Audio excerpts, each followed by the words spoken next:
Y'all, we have got a doozy to talk about today. Before we get into it though, I did want to let you guys know that this video is for educational and entertainment purposes only. Please remember to be kind to everybody everywhere in your everyday life, in your home, in the grocery store, and especially in the comment section down below. Please do not show hate to anybody, anywhere.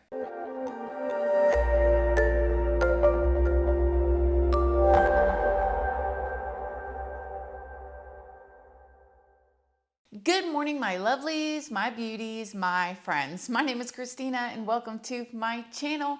If you're new here, thank you so much for clicking on this video. I really hope that you will subscribe, stick around, take a chance in hearing some things that I have to say. And if you are a returning subscriber, y'all already know, y'all are my babies. So good morning, good morning, good morning. How is everybody doing today? I hope you all are having an amazing day.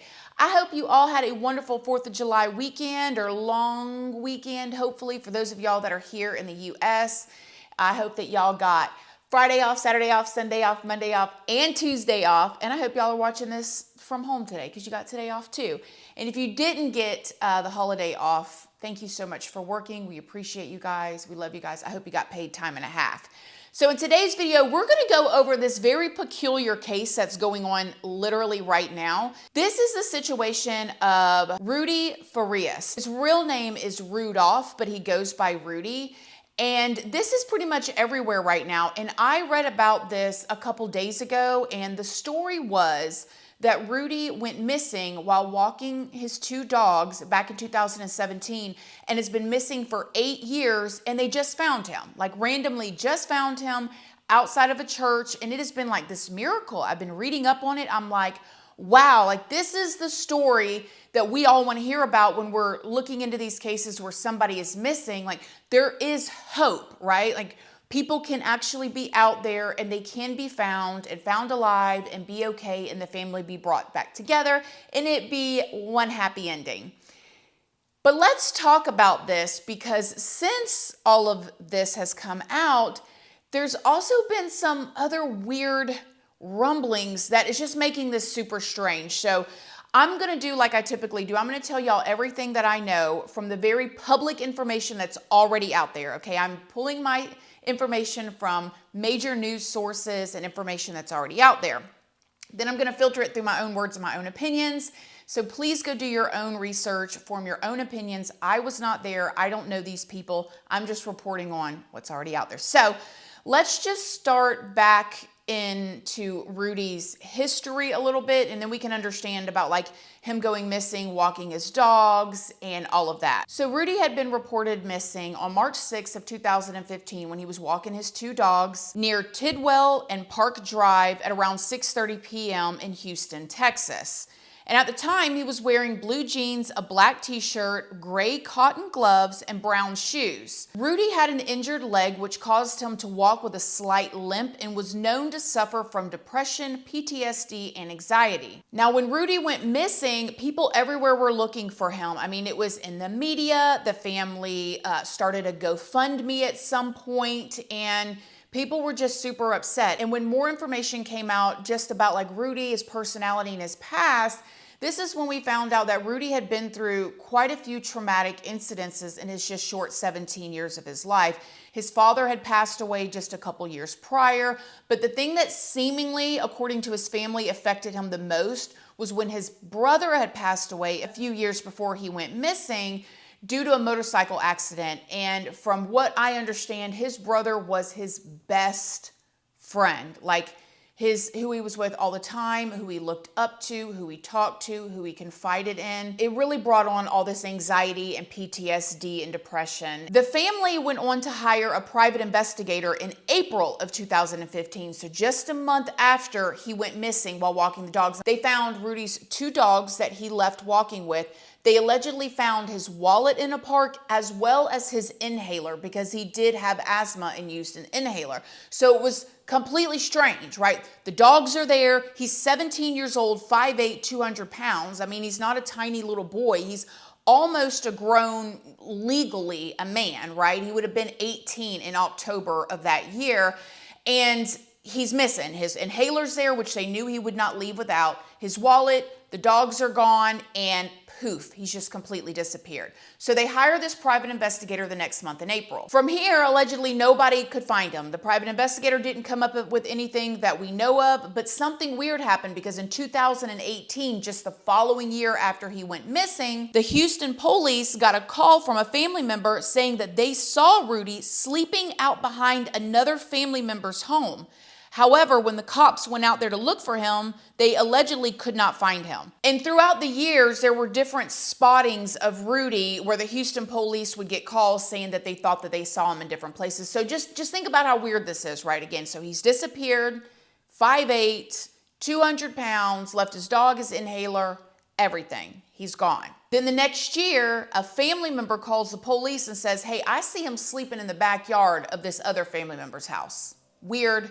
They go out there, he's nowhere to be found. Then there's different spottings over the years. Now we're in 2023, okay, 8 years after he has disappeared, and on a security camera footage, there is a video of what looks to be Rudy in this restaurant looking disheveled, and according to one of the employees, a customer went up to him and purchased him food, and he ate the food. Detained it after workers at a business near where Rudy Farias was found expressed concerns. They say the man in the video never visited their establishment before, but that he came in only hours before Farias was discovered. He was incoherent, had no money, and left after someone purchased a meal for him. Then a little while later at 10 p.m., a Good Samaritan was walking down the road and they found Rudy, who is now 25 years old, laying on the ground unresponsive in front of a church in southeast Houston. When the person was walking by and saw him laying in front of this church at 10 p.m. unresponsive and they're trying to wake him up to see if he's okay, they immediately called 911. 911 came out, and when they started rendering Rudy aid, this is when they found on him somewhere a card that had like family members' information on it. So like, if I'm lost, that type of thing, like call this number. And that's how they got in touch with the family and let them know that they had found Rudy and they were taking him to the emergency room. After he was rushed to the hospital and the family was notified, this is when Janice Santana, Rudy's mother, told the local news outlet that her son was discovered with cuts and bruises all over his body and even blood in his hair.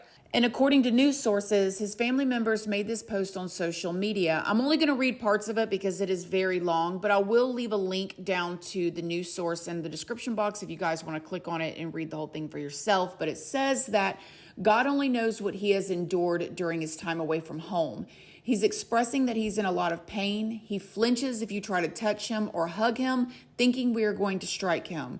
The doctor said that that is normal considering what he has endured and gone through.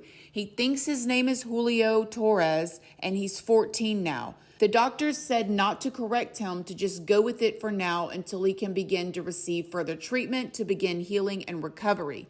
It's obvious he's been through hell and he's not our same Rudy anymore. He is very thin and his hands and fingers are smaller than mine and Nikki's hands. He's not very verbal aside from 1 or 2 words here and there. We hope he will begin to open up more and more and not feel that we are out to harm him. The news reporter even said that when she was talking to Rudy's mother, who was at the hospital at the time, she began to cry.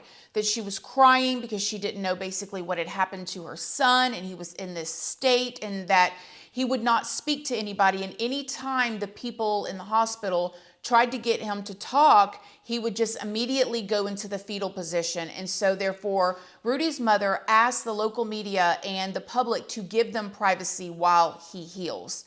Seems like a miracle, right? Like that he was found. And if just cuts and bruises, I mean, daggum, like if that's all he's got on him, I mean, they can get through the rest type of thing if he's been missing for this 8 years. And the mother is with him. Now, this is when things get weird, okay? This is when things get really, really, really weird.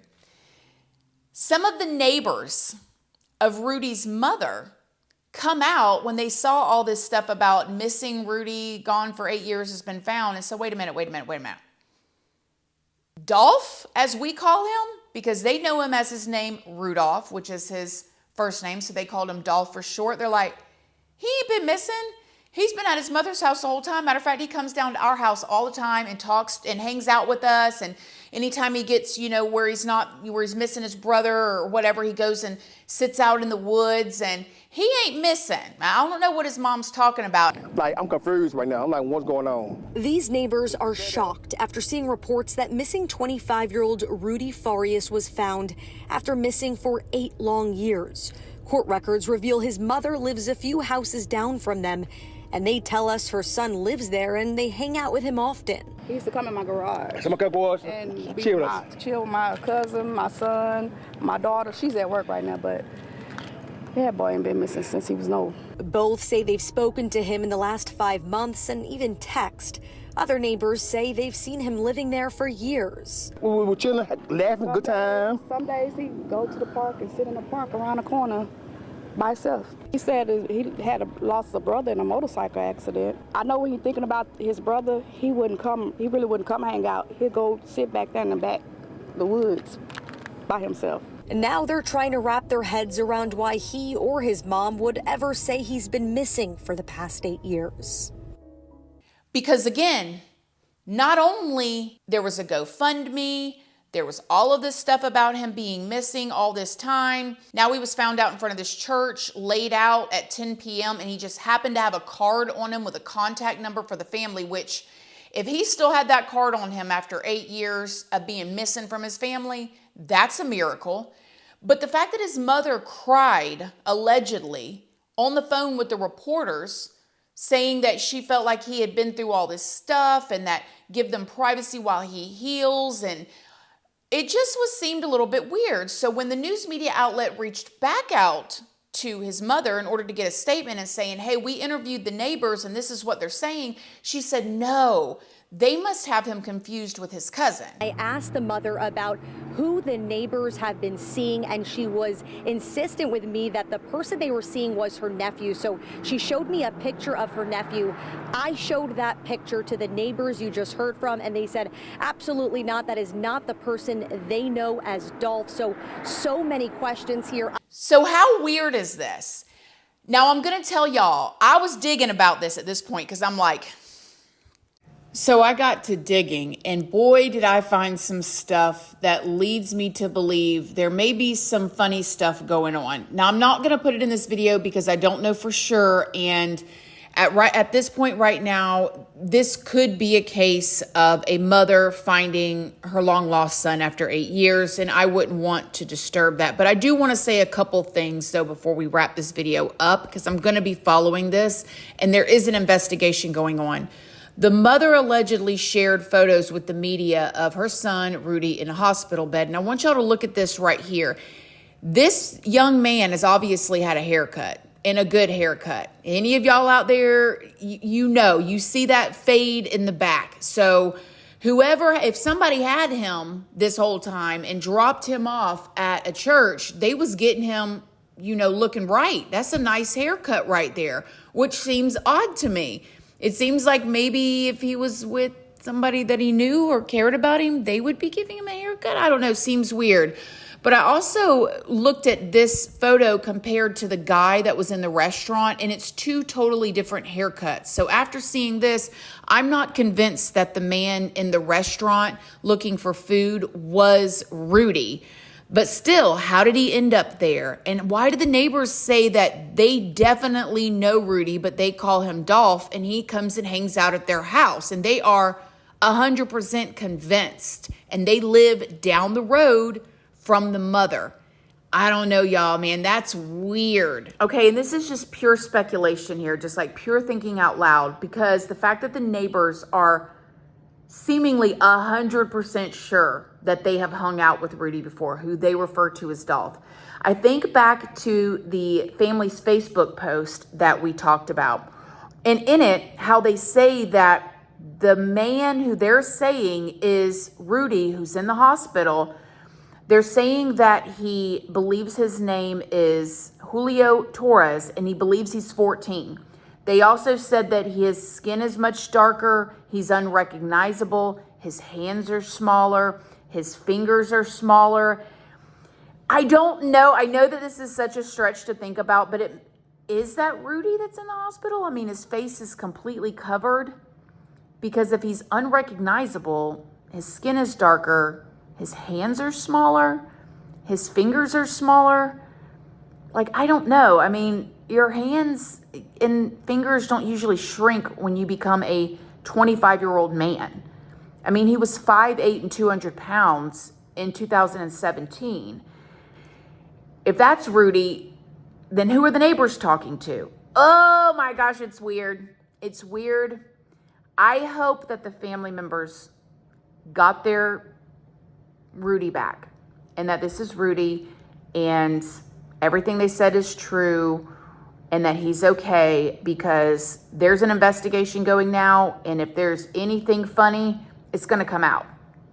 So hopefully right now this is a success story, and maybe all these neighbors are just confused. I don't know. I don't think the neighbors, I don't know. I tend to, the neighbors looked like they were sure of what they were saying. I don't know.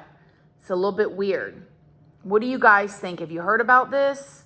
Let me know what you guys think in the comment section down below. Other than that, I love you guys. Thank y'all for being here, and I will see y'all on Friday. Love you guys. Bye.